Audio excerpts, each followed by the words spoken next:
Subscribe now and press the bell icon. Never miss an update. घर की औरत part 3। Meena का घर ठीक से ही चल रहा था। मतलब अब सास और बहू दोनों कमा रही थी, खुद की जिंदगी जी रही थी, मिलजुल कर रह रही थी। लेकिन कहते हैं ना, दुख के दिन नहीं टिके तो सुख के दिन कैसे।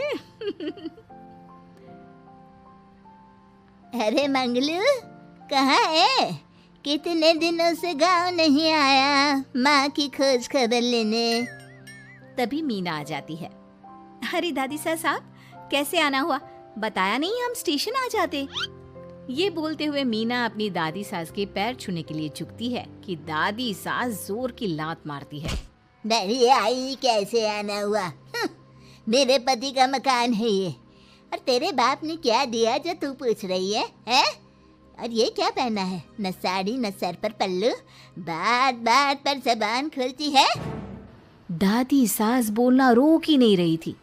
मीना को गुस्सा आने ही वाला होता है कि उसकी सास आ जाती है। क्या बात है मीना, कौन चिल्ला रहा है? मैं हूँ मंगलू की दुल्हन। बहुत चपर चपर कर रही है ये मीना बहू। इसकी जुबान पर लगाम लगवा ले। मम्मी जी, मेरी बहू है, घोड़ा थोड़ी ना है जो लगाम लगवा दूं।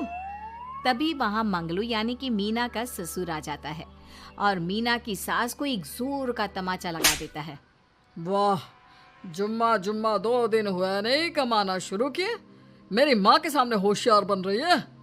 मैंने बुलाया है माँ को, ये रहेंगी तो कम से कम इस घर की औरतें औकात में रहेगी। अरे जब से कमा रही है सर पर चढ़कर नाच रही है। चिंता ना कर मंगलू, मैं आ गई हूँ ना। दोनों को लाइन में लगा कर रखूंगी।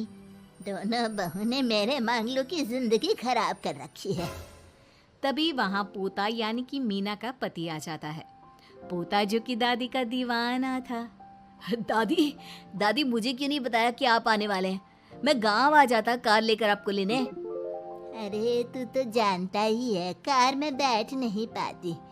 पता नहीं, बहुत दिनों से लग रहा था कि तू और मंगलू परेशान है। आज मन नहीं माना तो आ ही गई मैं। देख, यहाँ आकर पता लग रहा है। क्या पता लग रहा है दादी? यहाँ तो सब ठीक है, किसी को कोई परेशानी नहीं है। क्यों माँ, क्यों मीना, क्या हो गया? इन दोनों को क्यों परेशानी होगी? इन लोगों ने तो परेशान करके रखा है। माँ और मीना के बारे में कैसी बात कर रहे हैं पापा? क्या हो जाता है आपको रह रहकर? तू तो खाना बना बना कर बेशर्म हो गया है, लेकिन मैं नहीं। मेरी माँ आ गई है अब इस घर में। अब यहाँ सब वैसे ही रहेंगे जैसा मैं चाहता हूँ। देख मंगलू, तेरी बहू काम करती है तो मुझे कोई लेना देना नहीं है, लेकिन मेरी बहू कोई दर्जी का काम नहीं करेगी। साफ साफ बोल रही हैं। लेकिन दादी साहब, वो तो बहुत अच्छा बुटीक चला रही हैं। बहुत अच्छा चला रही है, लेकिन हम लोगों ने अपने घर की बहू से ना काम नहीं करवाना। अरे इसके बाप को शादी के वक्त ही बोल दिया था। और इसके बाप जिन्होंने दहेज में एक साइकिल दी थी ना, कैसे हाथ जोड़कर कह रहा था, मेरी बेटी आपके घर आ गई, इससे सौभाग्य कुछ नहीं। अब देखो इसकी बेटी, बहू आ जाने के बाद सर पर चढ़ रही है मेरे मंगलू के। मीना जो कि सास की बुराई सुनकर परेशान हो जाती है। दादी सा छोटा मुंह बड़ी बात। लेकिन क्या पिताजी ने आपको बताया नहीं? सासू माँ ने अपने पैसे से ससुर जी के जन्मदिन में कार दी थी। ससुर जी इतने साल से स्कूटर से जाते थे, अब कार से जाते हैं। क्यों ससुर जी, बताया नहीं आपने? क्यों रे मंगलू, कार ले ली तूने? मुझे तो तू पैसे भी नहीं भेज रहा। 2 महीने से कैसे कैसे दिन काट रही थी और तू यहाँ कार से घूम रहा है। आप भी सासू माँ को अपने बैंक अकाउंट की डिटेल दे दीजिए दादी साहब, वो डाल दिया करेंगी पैसे आपके अकाउंट में। क्यों सासू माँ? मंगलू यानी कि मीना का ससुर, जिसने अपनी माँ को गांव से सिर्फ अपनी बीवी को लगाम लगाने के लिए बुलाया था, ये सब देखकर जोर से चिल्लाता है।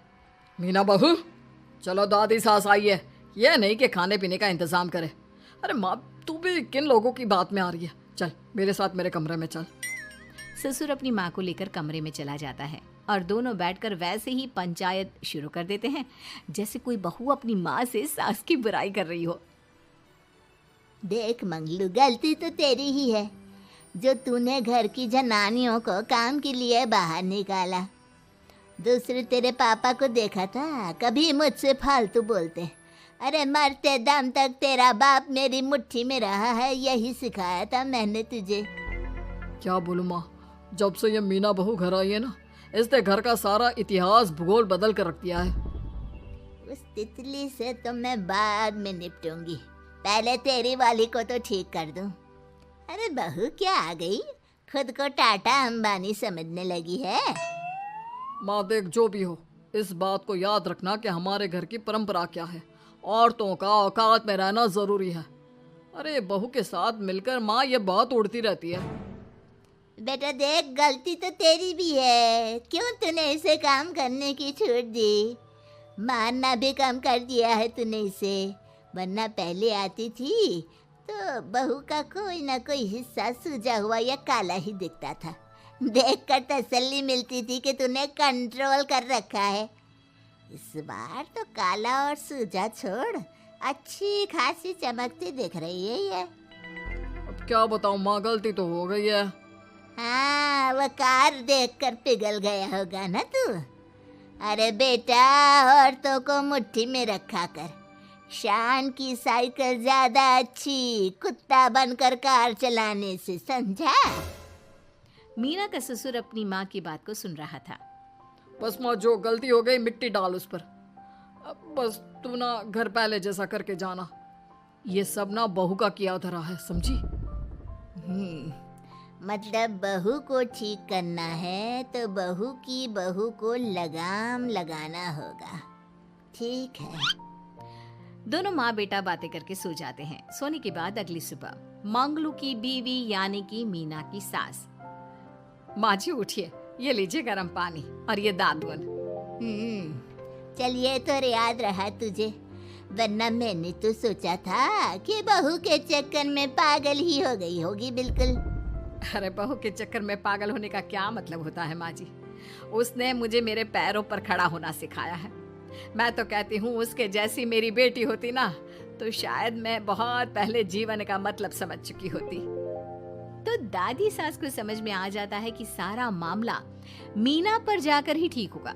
वो सोच लेती है कि अपनी बहू को छोड़कर पहले मीना को सही करना है। फिर अगले रोज, अरे मेरे पोते के पास तो मेरे पास बैठने का वक्त भी नहीं है, हैं? अरे कैसी बात करती है दादी, तेरे लिए तो मैं नौकरी भी छोड़ दूं। नौकरी नहीं, तू ना बीवी छोड़ दे, खुश हो जाऊंगी मैं। नीरज हैरान हो जाता है कि उसने तो मजाक किया था। दादी ये क्या बोल रही है? कैसी बात कर रही हो दादी, मीना ने तो सारा घर संभाला हुआ है। पहले तो घर गिरा जा रहा था ना। तेरी मीना के आने के पहले ना घर में चूल्हा जल रहा था, ना कोई रोटी खा रहा था। क्यों? नीरज को दादी बीवी के खिलाफ खूब कान भरती है। तू सही कह रही है दादी, औरत पैर की जूती और हाथ की मुट्ठी में ही ठीक लगती है। मीना ने ना सिर्फ घर का माहौल बिगाड़ा, माँ को भी पिताजी की इज्जत करनी छुड़वा दी। अब ठीक बोल रहे हो, घर को बिगाड़ने की मेन जिम्मेदार तो मीना ही है दादी। अभी उसे ठीक किए देता हूँ। तभी वहाँ पिता भी आ जाता है। देख बेटा, तो रोटी कम खाना मंजूर, लेकिन इन औरतों के आगे झुकना मंजूर नहीं। तेरी दादी ने घर की परंपरा बनाकर रखी।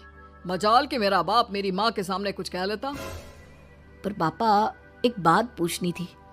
रहने बेटा, तू ना कंफ्यूज है जीवन में, तू ना कंट्रोल कर पाएगा अपनी जनानी को। मंगलू, मेरी तो टिकट ही करा दे गाँव की। तुम लोगों के घर तो मर्दों की कोई इज्जत ही ना है, और ये मेरे घर की परंपरा ना है। मैं चली।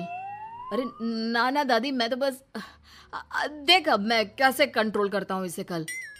फिर अगले रोज मीना ऑफिस के लिए तैयार हो रही थी कि देख मीना, आज मेरे दफ्तर से कुछ लोग खाने के लिए आ रहे हैं, तो शाम के खाने में।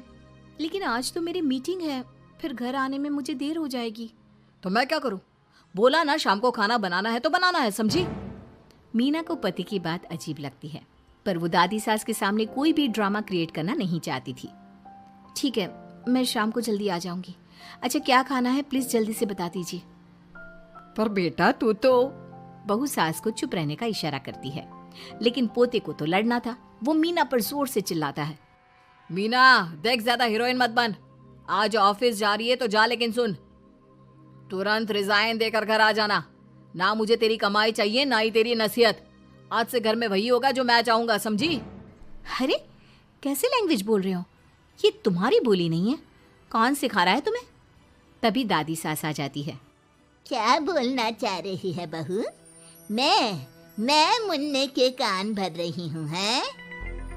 हाँ मुझे तो यही लग रहा है, वरना हम लोगों का घर अच्छे से चल रहा था, सभी मिलजुल कर एक दूसरे को इज्जत देकर रह रहे थे। लेकिन अब तभी मीना को उसका पति जोर से डांटता है। सास बेटी बहू की लड़ाई को बर्दाश्त नहीं कर पाती। देख नीरज, बहू को डांटना या फिर बहू के साथ गलत व्यवहार, ये सब मुझसे बर्दाश्त नहीं होगा। वाह रे वाह, सारी जिंदगी जो पति की डांट और मार खाती रही, अब बहू को थोड़ी सी डांट क्या पड़ी, गुस्सा आ गया। हाँ माँ क्या हो गया? मैंने तो मीना को कहा कि देख नीरज, मेरी बहू को कुछ नहीं कहेगा तू। ये माँ ही होती है जो अपने बेटे को औरतों की इज्जत करना सिखाती है, लेकिन कोई औरत अपने बेटे से बहू को मारना या डांटना सिखाए तो ये शर्म की बात है। मैं नहीं चाहती कि तू औरतों की इज्जत ना करे, जबकि मैं खुद एक औरत हूँ। दादी सास बहू की बात सुनकर शर्म से सर नीचे कर लेती है। सच कहा सासू माँ, एक रानी ही अपने बेटे को राजकुमार की तरह पालती है जो दूसरी औरतों का सम्मान करे। काश दादी सास भी पिताजी को अच्छे संस्कार दे पाती। मीना की बात सुनकर दादी सास उन लोगों से माफी मांगती है। मैं समझ गई बहू, औरतों की बेइज्जती करने को घर की परंपरा समझती थी, झूठी शान समझती थी। वो सब गलत है। औरतों की इज्जत से घर में माँ लक्ष्मी और सरस्वती का वास होता है। मुझे माफ कर दो।